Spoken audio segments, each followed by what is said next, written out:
Hello! Hoje eu tô aqui para falar com você que tá com medo aí de falar o seu inglês e precisa do inglês para o ambiente de trabalho, mas tem medo de parecer ridículo, parecer agressivo na hora de falar inglês. Pois é, e hoje a gente vai falar de alguma coisa muito importante, que é sobre concordar e discordar em inglês. Como é que será que a gente faz isso sem parecer agressivo e mal educado? Pois é, porque se a gente falar isso de uma maneira errada, pode dar ruim e aí a gente pode colocar a nossa carreira em risco. Bom, você sabia que a palavra não pode ter uma conotação extremamente negativa e agressiva em inglês, principalmente no ambiente de trabalho? Pois é, e a tradução nessas horas pode ser catastrófica e pode inclusive arruinar o seu discurso. Por isso, se você precisa muitas vezes se posicionar contrariamente em uma reunião, sem perder a razão e a diplomacia, a melhor maneira de chegar a um resultado positivo nas suas negociações é aprender a fazer isso de uma maneira diplomática. Agora, pior que dizer não da maneira errada é não dizer nada. Sabe aquela coisa de entrar numa reunião mudo e sair calado? E muitas vezes a gente termina a reunião com aquela sensação de frustração e pensa, poxa, eu devia ter me posicionado.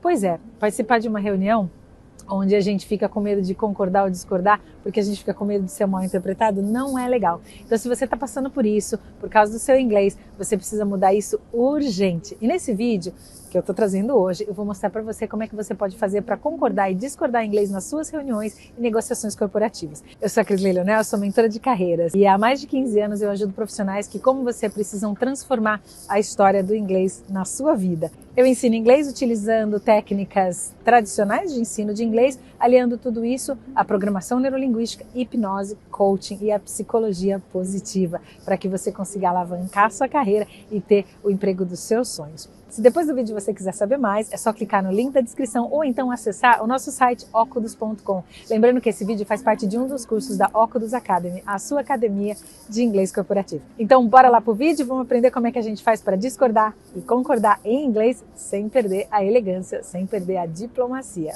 Welcome in, everyone. So tonight we're going to be talking about agreeing and disagreeing in English. Então, sejam muito bem-vindos. Hoje nós vamos falar sobre concordar e discordar em inglês e por que você não deve usar simplesmente o não, né? Aquele não curto, grosso, ele não seria muito bom aqui. Mas vamos lá, without further ado, let's talk about agree and disagree in English. So there we go. Então, concordar e discordar são ações que a gente faz o tempo todo. We do it all the time.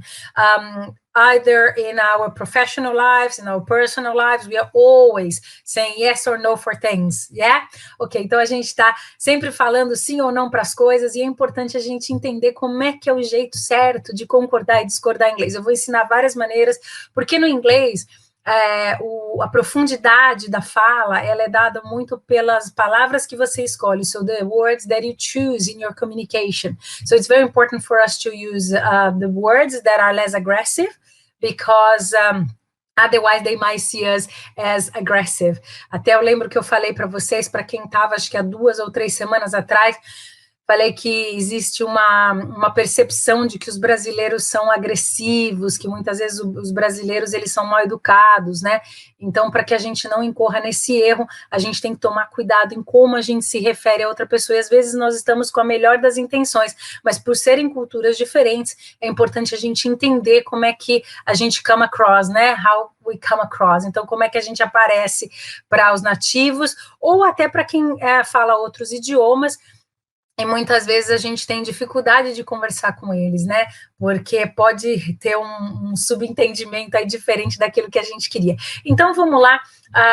E é preciso saber como faz, né? Concordar e discordar, que é uma coisa que a gente faz todo o tempo todo. Então, vamos aprender a fazer isso de uma vez por todas, ok? Então, quando a gente vai dar uma opinião, a gente pode ser bem honesto, não tem problema ser honesto com eles, tá, gente? Ou quando a gente está falando inglês, mas é importante que a gente use os termos que o nativo usa, né? Por quê? Para que a gente fique um pouco mais suave na nossa comunicação. O brasileiro, como eu falei, ele é tido como agressivo e às vezes um pouco demanding. Por quê? Porque a gente é muito direto no que a gente fala um em cima do outro, né? Quando uma pessoa está falando, às vezes a gente interrompe, mas a gente não interrompe porque a gente é mal educado, a gente interrompe porque a gente quer mostrar que está engajado. E às vezes isso é percebido de uma maneira um pouquinho diferente, tá bom? Então vamos entender aqui como é que a gente dá uma opinião, or stating an opinion. So the first one I chose for us is if you want my honest opinion. If you want my honest opinion. Então, se você quiser a minha opinião sincera, né? Um outro jeito de falar, the way I see it. Da maneira que eu vejo isso, so the way I see it, I would understand that we are talking about this or that, okay? So, the way I see it. Eu coloquei essas daqui com algumas traduções, porque como a gente usa muito no dia a dia, você escolhe qual que você acha melhor e qual que você se adapta melhor, você treina e depois você vai ficando um pouco mais ousado nas que você vai estar usando, né? Aqui um outro jeito, according to Alex, ok? Então, according to my colleagues, according to the team, according to my boss, ok? Então, a gente pode falar de acordo com tal pessoa. Essa outra aqui, o as far as I'm concerned, eles também usam bastante, né? Até onde eu sei, até onde eu tenho ciência, né? Então, as far as I'm concerned. So, as far as I'm concerned, you should be... working harder, okay? Um exemplo, né? Or another one, today I used that with Lorenzo. Hoje eu usei com meu filho, o Lorenzo. Falei, Lorenzo, as far as I'm concerned, the homework is your business, not mine. It's your responsibility, okay? Então, falei isso para ele. Ele falou assim, oh, mommy, yes, but I forgot it. Yeah, but you cannot forget your homework, ok? Esse outro aqui, o if you ask me, ele é um pouquinho mais agressivo, tá? If you ask me, ok? Se você me perguntar, é no sentido assim, já que você, né, quer saber, então, if you ask me, e aí depende da entonação que você dá. Se você fala assim, if you ask me if I agree or not, maybe I wouldn't be so sure about agreeing, ok?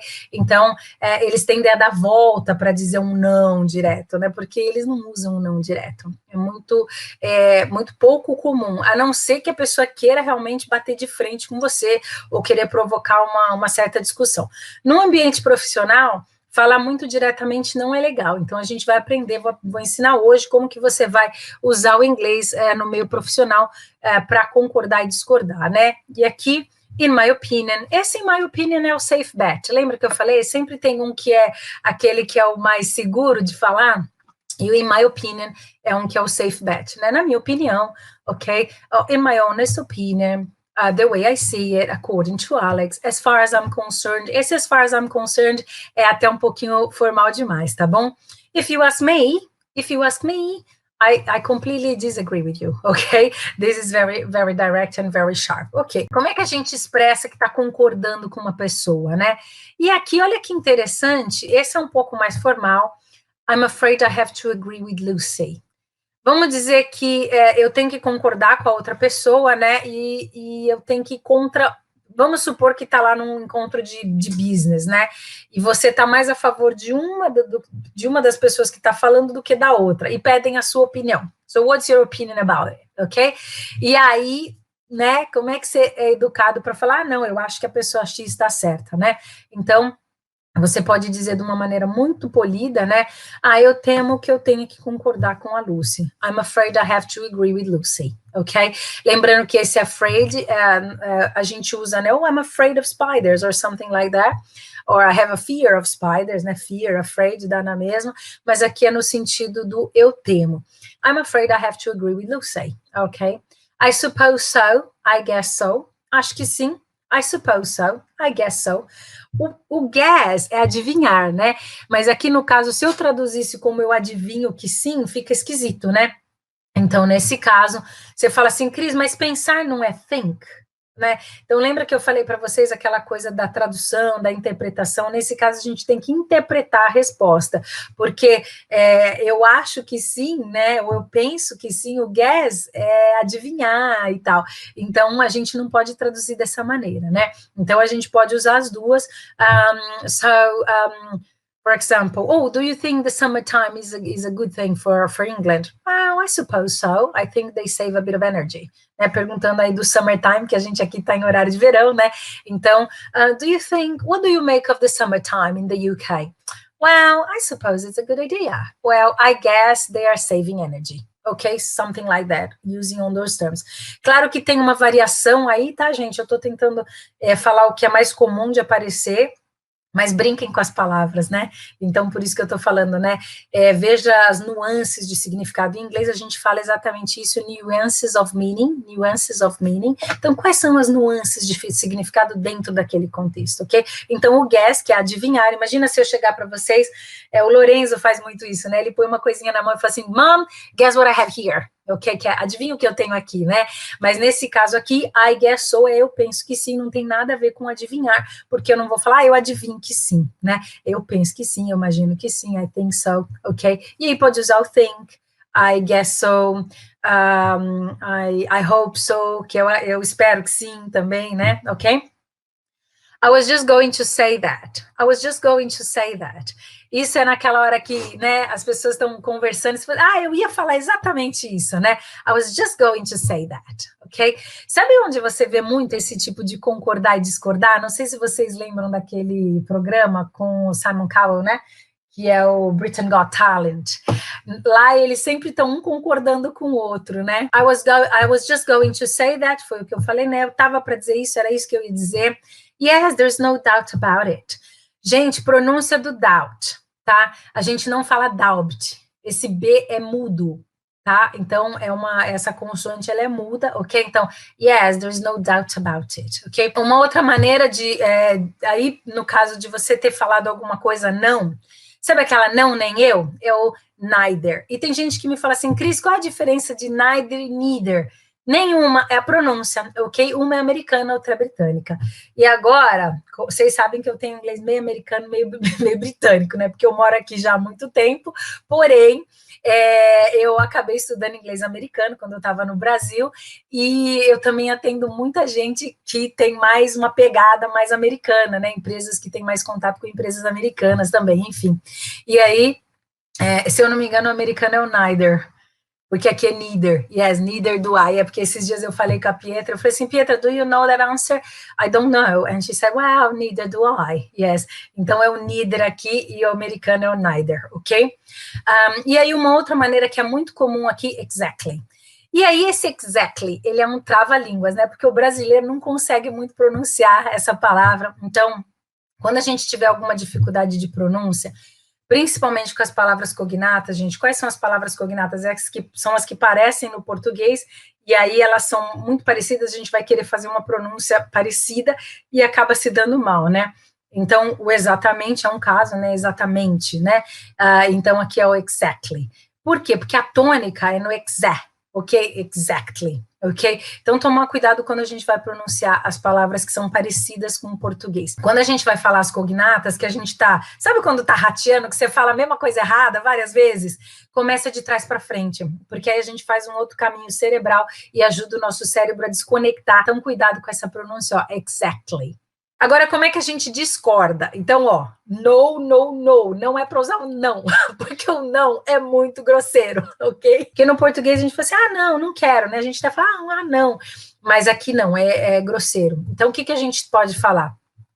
Oh, I'm not sure. Well, actually, vou ensinar alguns jeitinhos aqui para você, tá bom?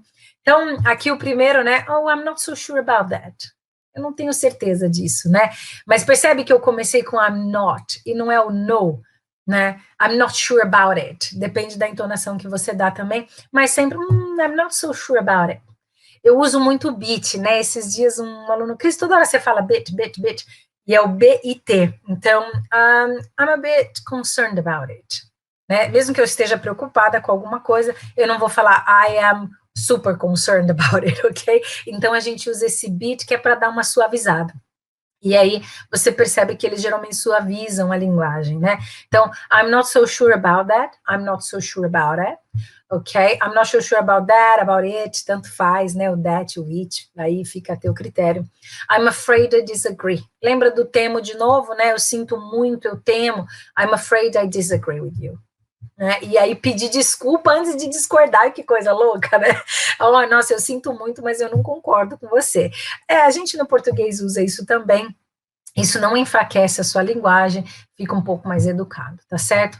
Agora, essa aqui já é um pouco mais direta, mais sharp, né? Como a gente diz, sharp é pontiaguda, né? Sharp, um objeto sharp é um objeto pontudo, afiado, né? Então, quando eu falo assim, I totally disagree, eu tô sendo um pouco mais contundente, né? Eu tô sendo um pouco mais pontuda, como a gente vai dizer, né? Então, I totally disagree.